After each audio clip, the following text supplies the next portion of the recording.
नमस्कार, आप देख रहे हो समाचार विजय। मैं हूं शशि पांडे। आज जुर्म की खबरों के साथ एक बार फिर हाजिर हूं। खबरें जो आपको खामोश कर देती हैं, चुप कर देती हैं और आपको कुछ सोचने के लिए बेबस कर देती हैं। हमारे खबरें बताने का मतलब एक ही नजरिया होता है कि आप महफूज रहें, सावधान रहें, सतर्क रहें। हमारा कोई दहशत फैलाने का कोई मुद्दा नहीं होता है, कोई सोच नहीं होती। इसलिए हम खबरों को दिखाते हैं और आपको महफूज रखने और सतर्क रखने का एक रास्ता भी बताते हैं। खबरें शुरू करता हूं।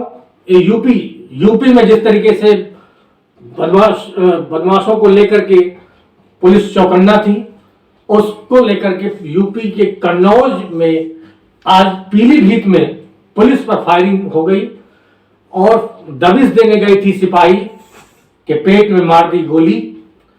अभी पिछली घटना हुई थी कि पुलिस दबिश देने गई थी और पुलिस को मार दिया और पुलिस की हो गई थी हत्या।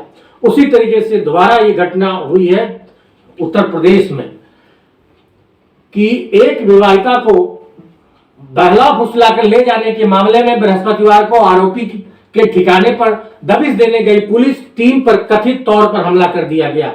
इस घटना में पेट में गोली लगने से एक सिपाही घायल हो गया। एक सिपाही की गोली लगी, क्या पूरा मामला?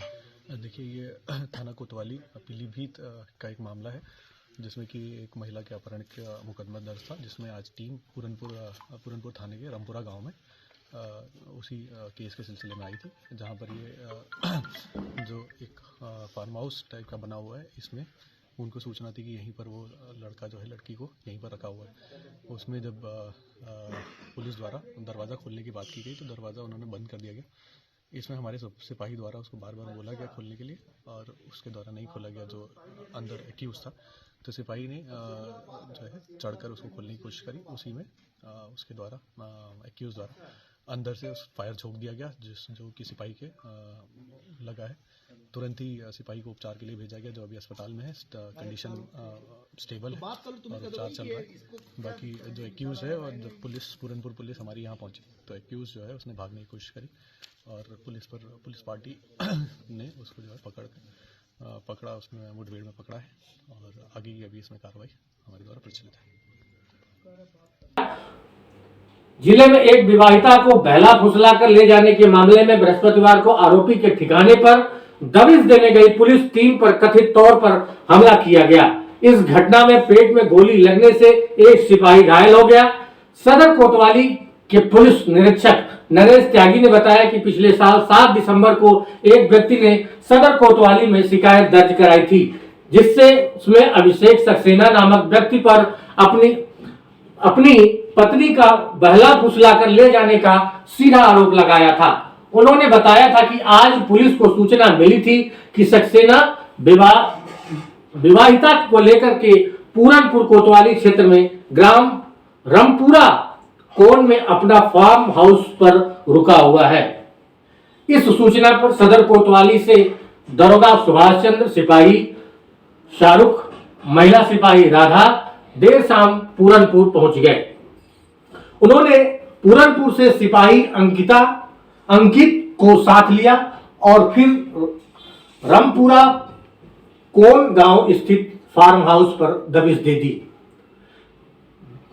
दबिश के साथ बताया कि पुलिस ने जब फार्म हाउस का दरवाजा खुलवा करके आरोपी सक्सेना को पकड़ने की कोशिश की तो उसने पुलिसकर्मियों पर हमला बोल दिया और ताबड़तोड़ गोलियों से वार कर दिया। एक गोली सिपाही शाहरुख के पेट में जा सीधी लगी और छर्रा भी उसके कई तरफ लगा। सिपाही और भी सिपाहियों को छर्रे भी लगे। इस दौरान मौका पाकर के आरोपी भाग गया।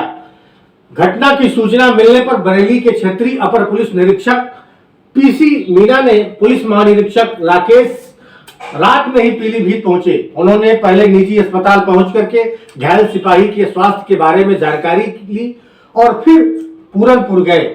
उन्होंने अधिकारियों को इस मामले में सख्त कार्रवाई के निर्देश भी दिए हैं।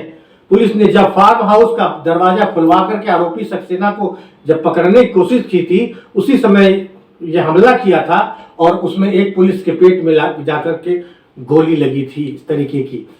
तो जिस तरीके से उत्तर प्रदेश में क्राइम का बोलबाला बढ़ रहा है और पुलिस से जो अपराधी हैं खौफ नहीं खा रहे हैं, पुलिस पे हमला करके पुलिस को गोली मार दे रहे हैं। अभी पिछली बार भी यही घटना घटी थी हीरा, और जब मुठभेड़ के दौरान उनके दाएं हाथ पैर में गोली लगी, उसी हिरासत में लेकर के मेडिकल कॉलेज में भर्ती कराया गया। वहीं गोली लगने से घायल हुए सिपाही को एक निजी अस्पताल में भर्ती कराया गया। उसकी जो हालत है खतरे से बाहर बताई जा रही है। घटना की सूचना मिलने पर बरेली के क्षेत्रीय अपर पुलिस महानिदेशक पीसी मीना और पुलिस महानिरीक्षक राकेश रात में पहुंच गए और पूरी घटना की जानकारी जो है सिलसिलेवार से लिया और पुलिस को घटनास्थल पे पहुंच करके अगली कार्रवाई करने के लिए सख्त निर्देश दिया है। ये अब तक की पहली खबर थी।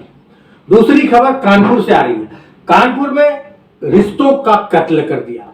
एक रिश्ते, जिस तरीके से रिश्ते हमारे समाज में कितने जरूरी होते हैं, उन रिश्तों का भी कत्ल कर दिया। छोटे भाई ने चाकू से गोद करके बड़े भाई को बेरहमी से मौत के घाट उतार दिया। वजह क्या थी? हैरान कर देने वाली यह घटना है कि उत्तर प्रदेश के कानपुर जिले में एक दिल दहला देने वाला मामला है सामने आया है, जहां जेवर के बंटवारे को लेकर के छोटे भाई ने अपने बड़े भाई को सब्जी काटने वाले चाकू से ताबड़तोड़ वार दरवार करके उसके मौत के घाट उतार दिया। हत्या की वारदात को अंजाम देने के बाद भाई मौके से फरार हो गया। परिजनों को जब इसकी जानकारी हुई तो घर में कोहराम सा मच गया। सूचना मिलने के बाद वारदात स्थल पर पहुंची पुलिस और फोरेंसिक एक्सपर्ट की टीम ने साक्ष्य जुटाने के बाद शव को पोस्टमार्टम के लिए भेज दिया। क्या है ये पूरा मामला?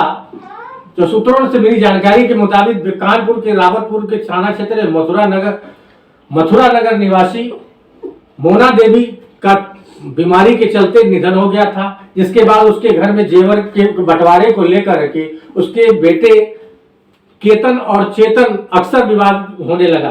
सोमवार की रात घर में छुप करके गए जेवर को मोना देवी ने छोटे बेटे चेतन ने ढूंढ लिया और बैग में रख करके जाने लगा, लेकिन केतन ने उसको बैग में जेवर रखते देख लिया था। केतन और उसके ताऊ ने चेतन को रोकने का प्रयास किया। उसकी वजह से चेतन आग बबूला हो गया और किचन में रखे सब्जी काटने वाले चाकू से केतन पर ताबड़तोड़ हमला कर उसे मौत के घाट उतार दिया। हत्या आरोपी को गिरफ्तार कर लिया गया है। चाकू के हमले से केतन लहूलुहान होकर के जमीन पर जब गिर पड़ा, उसकी हालत देख करके परिजनों ने के होश फाख्ता हो गए और आनंद फानन में उसे घायल केतन को लाला लाजपत राय चिकित्सालय में भर्ती कराया गया, लेकिन अधिक खून बह जाने की वजह से उसको बचाया नहीं जा सका और उसकी मौत हो गई। मृतक केतन की पत्नी की तहरीर पर पुलिस ने मुकदमा दर्ज कर आरोपी चेतन को गिरफ्तार कर लिया। मामले की गंभीरता को समझते हुए पुलिस ने मामले की जांच में जुटी है। ये कानपुर की सबसे बड़ी अब तक की आज की सबसे बड़ी घटना है। तीसरी घटना की तरफ मैं रुख करता हूं।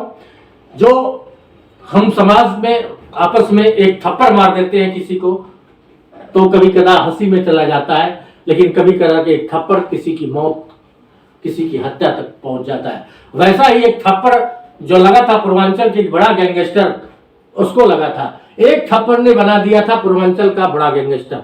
एक थप्पड़ लगने की वजह से उसे पूर्वांचल का सबसे बड़ा गैंगस्टर बना दिया था। किसकी मैं बात कर रहा हूं कि उसी जिसकी आज सुबह पुलिस इनकाउंटर में हत्या कर दी गई, 1 लाख का इनामी विनोद उपाध्याय। पुलिस मुठभेड़ में सुल्तानपुर में उत्तर प्रदेश की पुलिस ने स्पेशल टास्क फोर्स में एसटीएफ ने शुक्रवार को सुल्तानपुर जिले के कोतवाली देहात क्षेत्र में एक सशस्त्र मुठभेड़ में 1 लाख के इनामी बदमाश को मार गिराया। पुलिस ने प्रवक्ताओं से बात करते हुए हमें सूत्रों से पता लगा कि आज भोर में एक सूचना के आधार पर एक एसटीएफ ने देहात क्षेत्र में नाकाबंदी कर शातिर अपराधी विनोद उपाध्याय को ललकारा, जिस पर उसने पुलिस पर फायरिंग करते हुए भागने का प्रयास किया। जवाबी कार्रवाई में विनोद गंभीर रूप से घायल हो गया, जिसे इलाज के लिए जिला अस्पताल सुल्तानपुर लाया गया, जहां इलाज के दौरान चिकित्सकों ने अपराधी को मृत घोषित कर दिया। उन्होंने बताया कि शातिर अपराधी ने गोरखपुर और अयोध्या में कई जघन्य अपराध का अंजाम दे दिया था।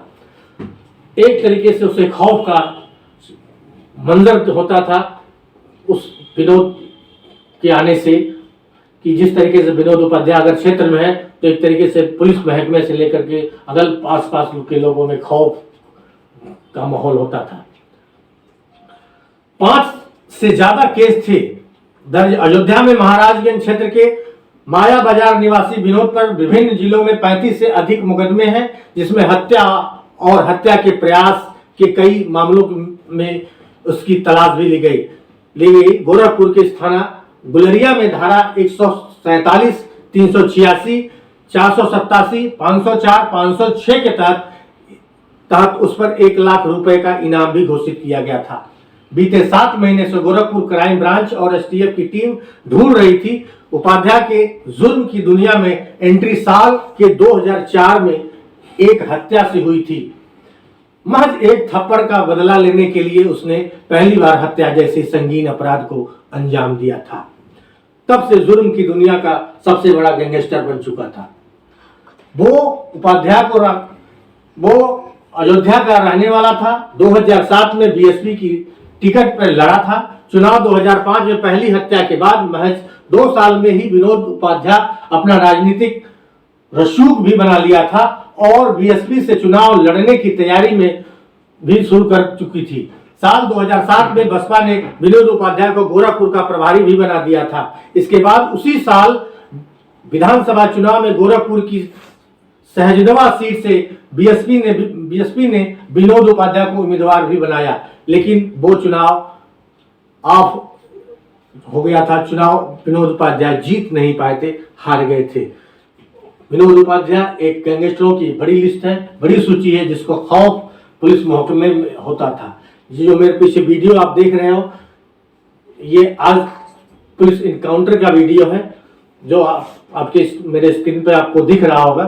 तो इस तरीके से जो हमने 3 बड़ी खबरों का आपको बताई, ये आज की सबसे बड़ी खबरें हैं जो दहशत फैला है पूरे जहां हुई ये घटना, शहर में दहशत है। और जाते जाते हम फिर से एक बार से आपसे निवेदन कर रहे हैं कि खबरें बताने का हमारा कोई मतलब दहशत फैलाना नहीं। देखते रहिए समाचार विजन। हमारे चैनल को कैसी लगी हमारी खबर हमें कमेंट करके बताइए, सब्सक्राइब करिए, शेयर करिए। फिर मिलेंगे बड़ी वारदात के साथ। नमस्कार, जय हिंद।